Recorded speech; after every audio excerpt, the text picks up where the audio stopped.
So here we go with my favorite YouTuber. I love YouTubers, TikTokers, all this crap. I love this. But my favorite of all this crap is a guy named... You go in the middle of the woods. Party. Tim Pool. I like to check in with him every once in a while, see what he's up to. He lives on a summer camp where there's no parents allowed, and he makes videos that are extremely misleading to the point of putting dingbats in danger. And here we go. And this is his latest offering, a truly bizarre video. Here we go. The landlords are striking back, filing a lawsuit against Joe Biden to end the nakedly political eviction ban, so they say. Now, Joe Biden enacted an illegal eviction moratorium after the long-standing moratorium had expired. An illegal eviction moratorium. Illegal. He's already kind of wrong here. Party. This is a funny one because it's going to be kind of hard to see Tim Pool play the populist. A lot of these guys are like, the people. Tim Pool will do this all the time. He's like, the people. The people need to be the people and do people things. Or whatever he says to try to do like fake populist stuff. I'm not sure how he's going to play that angle when he's like, landlord strike back. Landlord strike back, thank God. These people were trying to stay in their homes even though they don't have money. Time to strike back. But he says it's illegal. The problem is that this is not actually true. I'll read you something from the AP just so you could get a take on this. And it's sort of like, I think you get that Tim Pool is somebody who scammed his way into a bunch of money and now thinks he's like a Rockefeller or a Gates or something. He's like, I'm on the side of the money people. I mean, if Tim Pool's YouTube channel went down, I would not be surprised to see him working at like a Best Buy in like 2 or 3 weeks with the amount of money that he probably spends. But here, I'll read you this from the AP. What this does is very directly link the moratorium to the control of COVID-19, said Emily Benfer, a Wake Forest law professor who studies health and housing. With all the information that is now known about the new Delta variant, quote, the war on COVID has changed. Since last time the question of a moratorium was before the Supreme Court. Interesting. In other words, things have changed, it's gotten worse, so now there's more of a justification for this, so the legal situation changes. But of course, Tim Pool, he's like, landlords! Landlords! I'm Tim Pool, and I'm one of the ruling elite, because I have a bunch of money from scamming old people on YouTube. I'm in the ruling class now, so bow before... I think he really does think that. So he's siding with the landlords on this one. Interesting guy. He's an interesting boy he's having a good time, and we're all very proud of him. I'm Tim Pool, and I'm part of the wealthy class from the great contributions I've made to society, like this one. You go in the middle of the woods. So I say get those people out of those homes. I'm part of the elite now. An illegal eviction moratorium. So he's just straight up wrong there, basically. He's like, it's an illegal moratorium. Well, no. This might be one of the stupidest parts. I'm sure he said stuff like this on his party before, but just listen to how stupid this is. More a variant than we were a year ago. I mean, think about it this way. They're coming out saying, lockdowns, no, we can't do it, but there will be restrictions. A year ago, we were at the peak of, it's a year and a half now. We were at the peak of the American economy. I mean, the economy was doing great. We had all these resources, all this access. People were flush with cash. And then COVID hit, people freaked out, and we were unable to effectively deal with this. Many people lost their livelihoods, lost their jobs, businesses, their homes. The homeless population started going, homeless campments everywhere. Now, after all of that economic downturn, we do it again?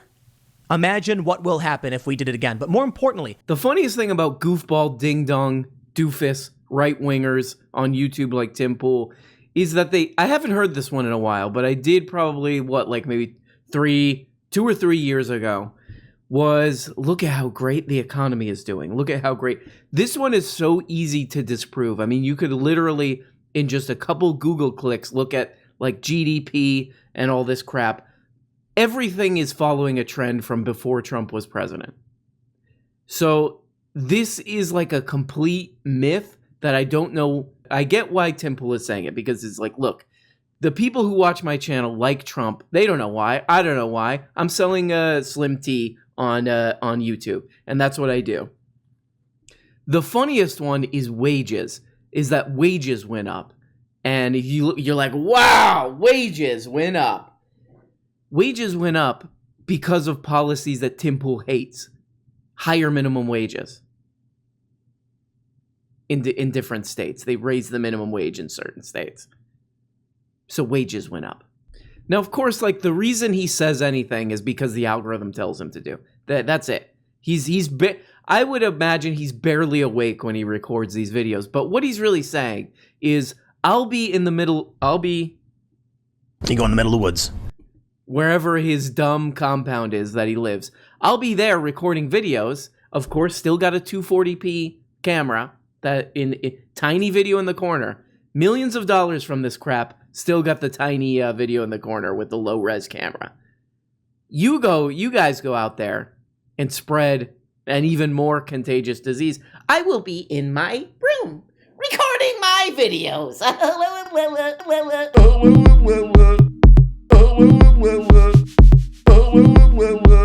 Recording my videos. I will be in my crib where I record my videos. So that leads us into Tim Pool's defense of landlords. Here we go. Think about it this way. You're a retiree. I once lived in an apartment. I lived in an apartment above. It was in the home of some retirees. They were old. They were in their 60s. Wait a second. I lived in an apartment. I once lived in an apartment. I lived in an apartment above. It was in the home of some retirees. I lived in an apartment. It was in a home. There's a reason he did that, and you're going to see in a second. I lived in an apartment. It was an apartment that was installed inside of somebody's home. Some people call that a room. Like, I live in a 2-bedroom apartment. It's an apartment with 2 other apartments inside the apartment. I got hit in the head with a brick also. And their house was their investment. It was how they were planning on retiring. They did not have a lot of money. Imagine someone lived there and wasn't paying. You're on fixed income. What do you do? And then the government comes out and says, you can't kick them out. They are forcing you to give your home to somebody else. How can the government do that? Well, the Supreme Court says you can't. I love his little intonation. How can the government do that? How can the government do that? I think it's pretty obvious.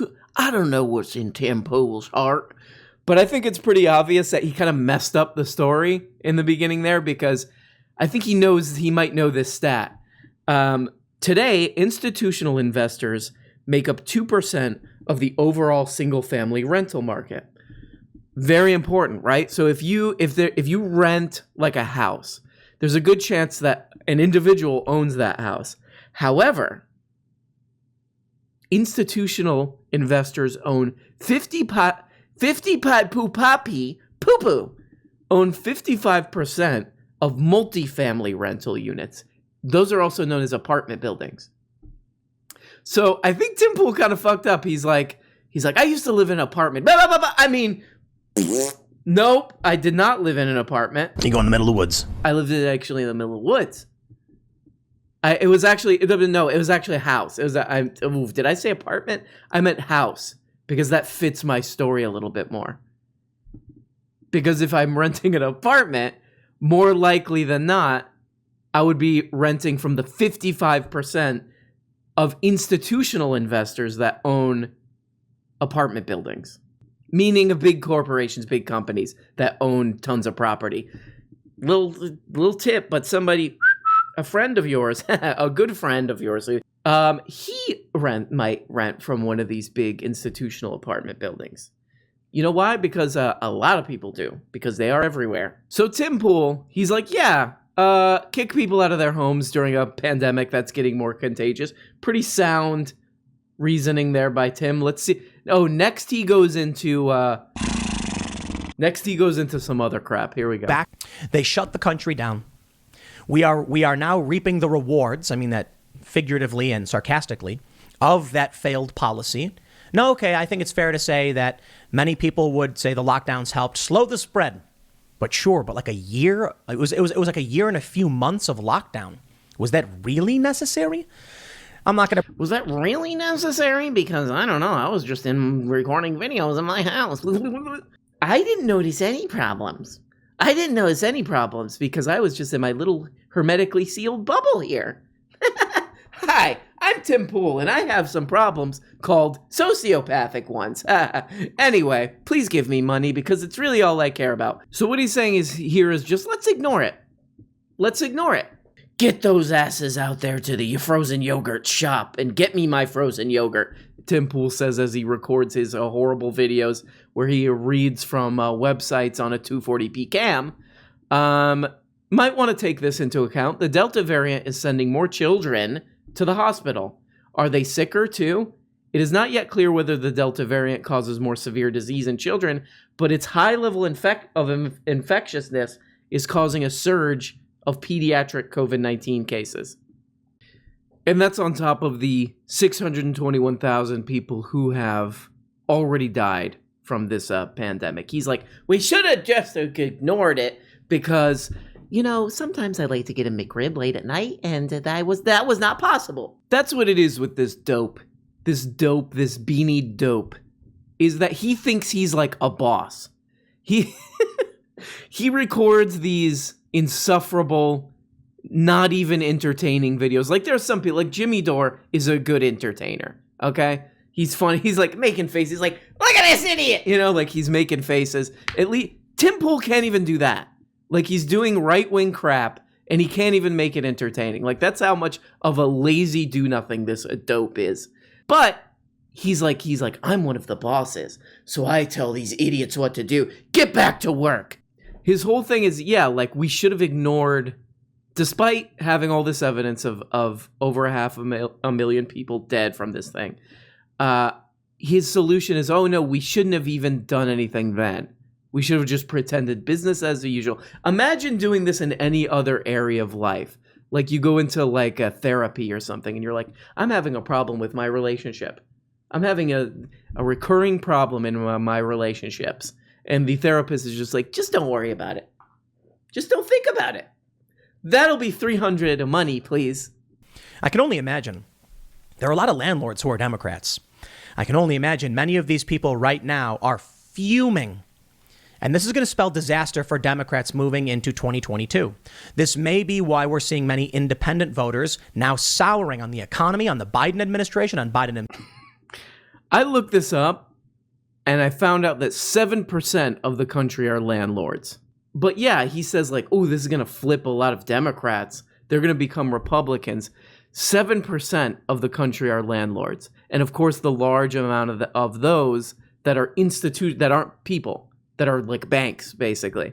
And then you go down further, a lot of those people are going to be Republicans anyway.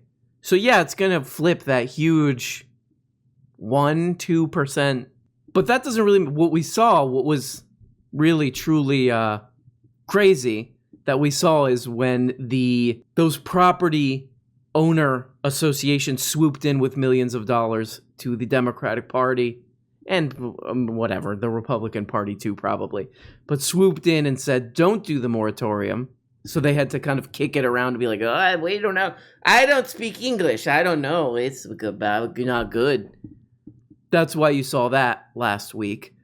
That's what matters. That they have these institutional landlords have a lot of money to throw around. Also, it's funny that he doesn't even really mention the other side to this of mass eviction during a pandemic. Like doesn't even register through the beanie. Dr. Fauci said there will not be a lockdown, or I don't think it was that definitive. I think he said something like there will probably be no lockdown. But we have this. There will probably be no lockdown. No. The White House is saying, even though that's true, it is still extremely unlikely a vaccinated person has a breakthrough case. If that were true, then why mandate masks?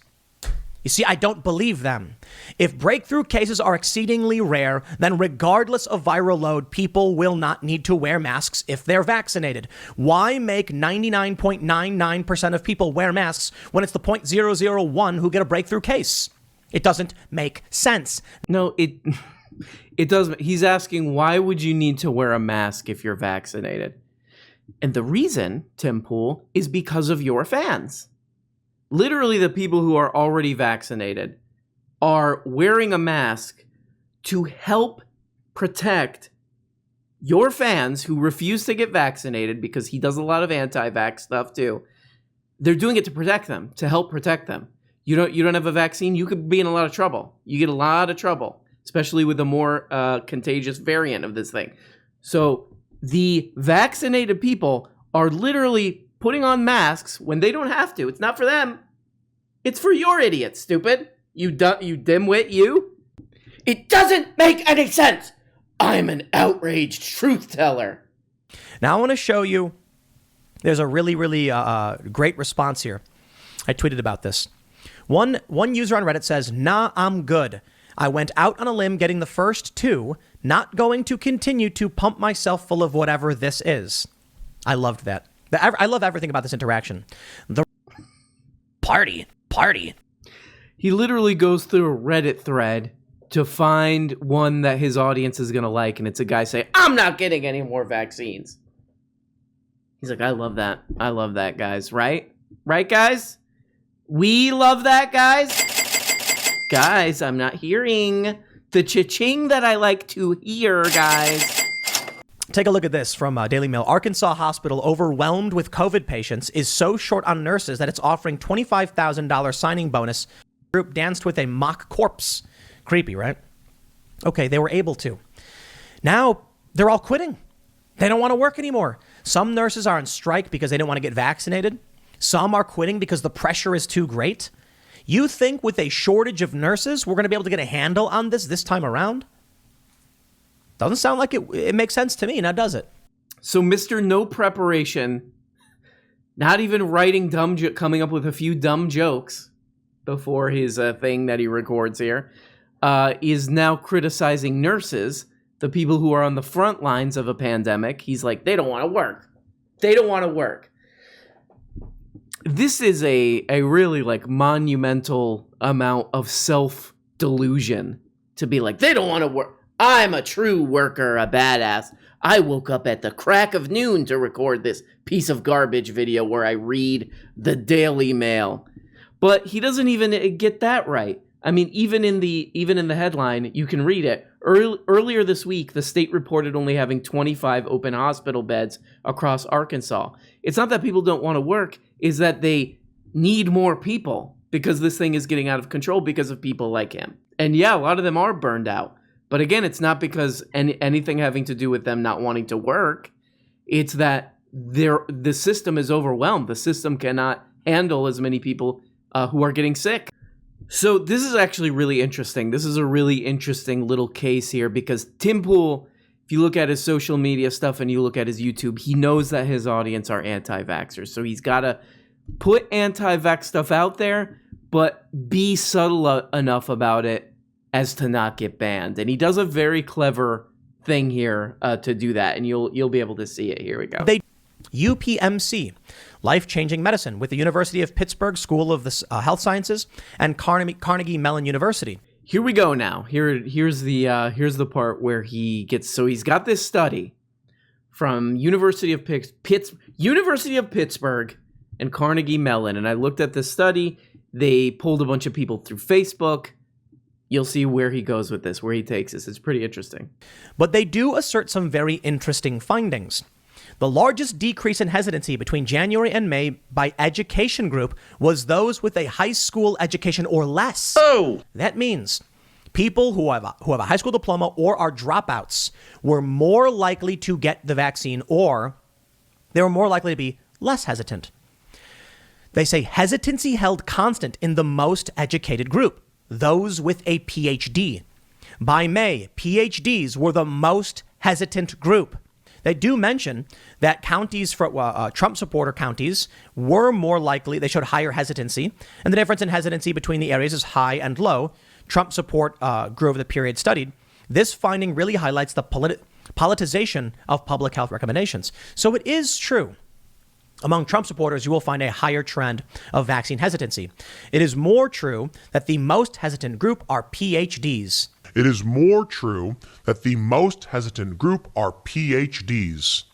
Do you get what he just did? He's like, he looked at this study and he said, the people more likely, who have become more likely to get the vaccine, are people with below a high school education. The people who have stayed very consistent in being hesitant about getting a vaccine are PhDs. And somehow that's more true than what the study really found, which the real constant is Trump support. The more likely you are a Trump supporter, the more vaccine hesitant you are. That's like a very clear finding in the study. But what he says is more true. But what's more true is that people with lower education, they want the vaccine. PhDs, they don't want it. I think you guys can. Now, look, everybody does this, so we're all going to eventually like read a study in a misleading way or whatever, I think, okay? Could have been an accident here, but he knows who he's talking to. So I'll read you from this study, okay? So remember how he set this up. PhDs, in other words, eggheads, smartos. By the way, I was reading a message board and somebody said they made a pretty good point, which is like, just because you have a PhD doesn't mean you're smart. But that's a side point. That's just a little bit of something to keep in mind. But I'll read you from the actual study here. The association between hesitancy and education level followed a U-shaped curve, with lowest hesitancy among those with a master's degree, and the highest hesitancy among those with a PhD. So the whole look smart, the low education people doesn't really hold, because the group that's lowest hesitancy about this, master's degree holders. So that little under the radar trick that he tried to do, it's not actually true. The other thing is, why are PhDs a consistent hesitancy group? A lot of speculation on that. Who knows? There's even the speculation that maybe these people just reported that they have a PhD. Who knows?